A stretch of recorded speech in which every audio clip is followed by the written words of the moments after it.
सुरेश, रमेश, महेश और गणेश पार्टनर हैं in the ratio 2:2:3:3।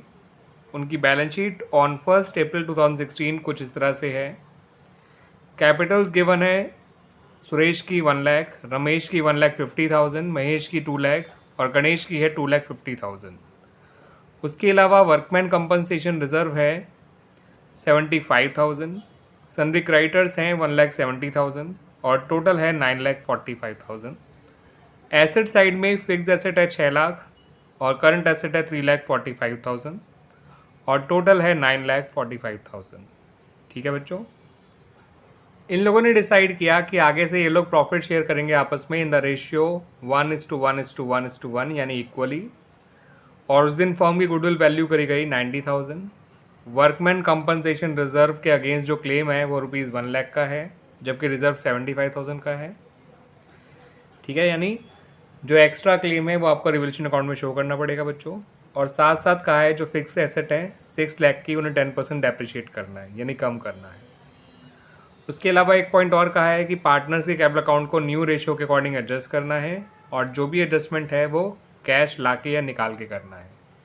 आपको revolution account, partners capital account and the balance sheet of the new firm बनाना है बच्चों। ठीक है बच्चों, तो रिवोल्यूशन अकाउंट बनाएंगे, जो भी प्रॉफिट और लॉस है वो ओल्ड रेशियो में बढ़ जाएगा। ठीक है, मगर जो आपका गुडविल का ट्रीटमेंट है, जो फर्म की गुडविल वैल्यू करी है 90,000, वो तो आपके लिए, उसके लिए आपको एडजस्टमेंट पास करनी होगी और एडजस्टमेंट पास करने के लिए पार्टनर का गेन सेक्रीफाइस चाहिए। ठीक है बच्चों, तो आइए पहले पार्टनर्स का गेन और सेक्रीफाइस निकाल लेते हैं, उसके बाद हम सारे अकाउंट बनाते जाएंगे जो जो हमसे मांगे गए हैं। तो बच्चों इनके नए शेयर और पुराने शेयर हमने लिख लिए। पुराने शेयर थे सबके 2/10, 2/10, 3/10 और 3/10 और नए शेयर सभी के इक्वल हैं 1/4। ठीक है, हर किसी का। तो सबके पुराने शेयर में से नया शेयर माइनस करेंगे, पॉजिटिव आंसर आया तो सेक्रीफाइस और नेगेटिव आंसर आया तो गेन। ठीक है बच्चों, तो सुरेश और रमेश दोनों का आंसर नेगेटिव आएगा 1/10। महेश और गणेश दोनों का आंसर पॉजिटिव आएगा 1/10। ठीक है बच्चों, तो इसका मतलब सुरेश और रमेश तो गेन कर रहे हैं और महेश और गणेश जो है वो सेक्रीफाइस कर रहे हैं। सबके गेन और सेक्रीफाइस को मल्टीप्लाई कर दीजिए ₹90,000 से, तो हर किसी का 4,500 आएगा। गेन वाले डेबिट हो जाएंगे और सेक्रीफाइस वाले क्रेडिट हो जाएंगे, यानी सुरेश और रमेश तो डेबिट हो जाएंगे, महेश और गणेश क्रेडिट हो जाएंगे। ठीक है बच्चों, आइए अब बना लेते हैं पहले रिवोल्यूशन अकाउंट, देन बनाएंगे partners capital account and finally बनाएंगे balance sheet of the new firm. ठीक है बच्चों हमारा वर्कमैन कंपनसेशन रिजर्व केवल 75,000 था, लेकिन वर्कमैन कंपनसेशन क्लेम जो है वो 1 लाख है। तो जितना क्लेम हमारा workman compensation reserve account cover नहीं कर पा रहा है उतना आप रिवोल्यूशन में डेबिट कर दीजिए। तो 25,000 का अमाउंट है जो रिवोल्यूशन के थ्रू कवर करना पड़ेगा क्लेम को, और ये डेबिट साइड में आएगा बिकॉज रिवोल्यूशन का लॉस है ये।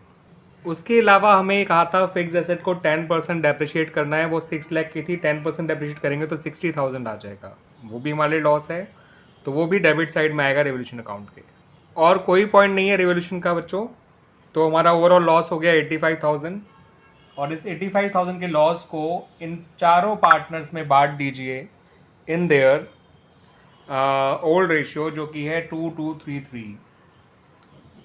85,000 के लॉस को जब हम बांटेंगे सुरेश में, रमेश में, महेश में एंड गणेश में, तो बच्चों 17,000 सुरेश और रमेश के आएंगे 2/10, 2/10 और 25,500 महेश और गणेश का आएगा 3/10 ऑफ 85,000 और 2/10 ऑफ 85,000 इन दोनों का था, 3/10 85,000 का इन दोनों का था। तो रिवोल्यूशन अकाउंट बन गए बच्चों। Now come to the partners capital account. बच्चों शुरुआत करेंगे with the opening balance of the partner capital. Partners capital के ओपनिंग बैलेंस है 1 लाख, 150, 2 लाख और 250। उसके बाद जो रिवोल्यूशन का लॉस आया था वो लिख दीजिए डेबिट साइड में of partners capital account. Loss आए थे 17,000, 17,000, 25,500 एंड 25,500। ठीक है बच्चों, उसके बाद लिखिए जो गुडविल का हमने एडजस्टमेंट एंट्री करी थी, तो हमने पहले दोनों पार्टनर को डेबिट किया है और अगले दो पार्टनर को क्रेडिट किया है। पहले दोनों पार्टनर गेन कर रहे थे, अगले दोनों पार्टनर सेक्रीफाइस कर रहे थे, तो गेनिंग पार्टनर को डेबिट कर दिया और सेक्रीफाइसिंग पार्टनर को क्रेडिट कर दिया। उनके रिस्पेक्टिव गेन और सेक्रीफाइस को मल्टीप्लाई कर दिया फर्म की गुडविल से। तो सुरेश और रमेश लिखेंगे अपने यहाँ डेबिट साइड में नाम to Mahesh and Ganesh capital account, और ये लोग लिखेंगे by Suresh and Ramesh capital account. Clear बच्चों? तो इस तरह से बच्चों हमारा ट्रीटमेंट ऑफ गुडविल भी हो गया, हमने रिवोल्यूशन का प्रॉफिट लॉस भी कर लिया। अब जो अगला पॉइंट है वो है कैपिटल एडजस्टमेंट का। तो कैपिटल एडजस्टमेंट करने के लिए हमें इनके क्लोजिंग बैलेंस ऑफ कैपिटल पता होना चाहिए, क्योंकि हमें उसी क्लोजिंग बैलेंस ऑफ कैपिटल को इनके नए रेशियो में बांटना है जो कि इक्वल है। तो आइए पहले इन सबके क्लोजिंग बैलेंसेस निकाल लेते हैं। सुरेश का देखेंगे तो सुरेश का क्रेडिट साइड में बैलेंस है 1 लाख और डेबिट साइड में है 21,500। तो 1 लाख में से 21,500 माइनस करेंगे तो 78,500 आएगा क्लोजिंग बैलेंस। ठीक है बच्चों? ऐसे ही रमेश को देखेंगे तो 150 में से आपको 21,500 माइनस करना है, तो ये आ जाएगा 128,500।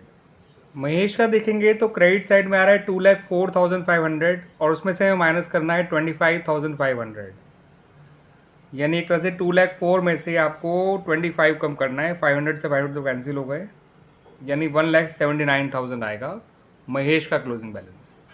अब लास्ट पार्टनर की बात करें तो 2,50,000 प्लस 4,4500 होता है 2,44,500, 2,54,500 और उसमें से माइनस करेंगे 25,500, तो ये निकल कर आएगा 2,29,000 क्लोजिंग बैलेंस। तो बच्चों जो ये क्लोजिंग बैलेंसेस आए हैं इनको जोड़िए।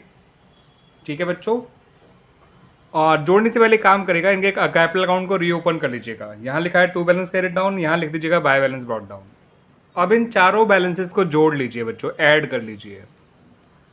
तो 78,500 और 128,500 होता है बच्चों, ये हो जाएगा बच्चों 12 और 7 19 और 28 और 8 36, सॉरी 8 और 8 16, 2,07,000, 2,07,000 तो ये आ गया बच्चों। ठीक है बच्चों? 2,07,000, 3,07,000, 386, 586, 595 और 26,15,000 आ गया बच्चों total capital of the new firm, इन सबको जोड़कर। तो ये जो 6,15,000 निकल कर आया है बच्चों, ठीक है बच्चों, इस 6,15,000 को सब में इक्वली डिस्ट्रीब्यूट कर दीजिए इनके नए रेशियो में। तो हर किसी का आएगा 1,53,750, 1,53,750 आएगा हर पार्टनर का क्लोजिंग बैलेंस। ठीक है बच्चों? और उसको लिख दीजिए टू बैलेंस कैरिड डाउन। हर किसी के अकाउंट में 153,750, सुरेश में भी, रमेश में भी, महेश में भी एंड फाइनली गणेश में भी। अब क्योंकि ये बैलेंसेस हमने जो है बाहर से लाके डाले हैं, तो ये दोनों साइड मैच नहीं करेंगी। अब जो भी डिफरेंस है वो या तो कैश लाके या कैश निकाल के एडजस्ट किया जाएगा। तो कैसे किया जाएगा देख लेते हैं। इसका पुराना बैलेंस देख लीजिए और नया बैलेंस देख लीजिए। तो इसकी एडजस्टेड कैपिटल कम है और नई कैपिटल ज़्यादा है, तो 750 माइनस 500 250 होता है बच्चों, और 13 माइनस 8 5 होता है, और ये हो जाएगा 14 माइनस 7 7 हो जाएगा। तो 75 250, तो इसे कैश लाना पड़ेगा। किसको भला? सुरेश को, ताकि ये अपनी कैपिटल को नई कैपिटल के बराबर कर सके। है इतनी और होनी इतनी चाहिए। ऐसे इसको देखेंगे तो इसको लाना पड़ेगा रमेश को 25,750, फिर इसकी कैपिटल भी 153,750 हो जाएगी।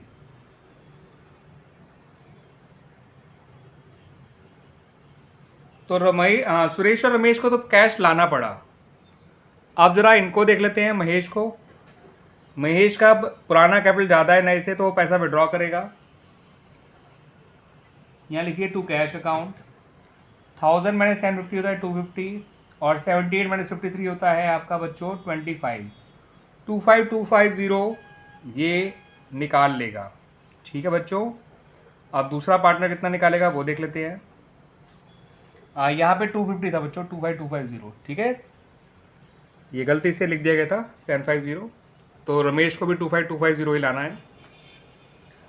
गणेश का भी देखिए नई कैपिटल ज़्यादा है,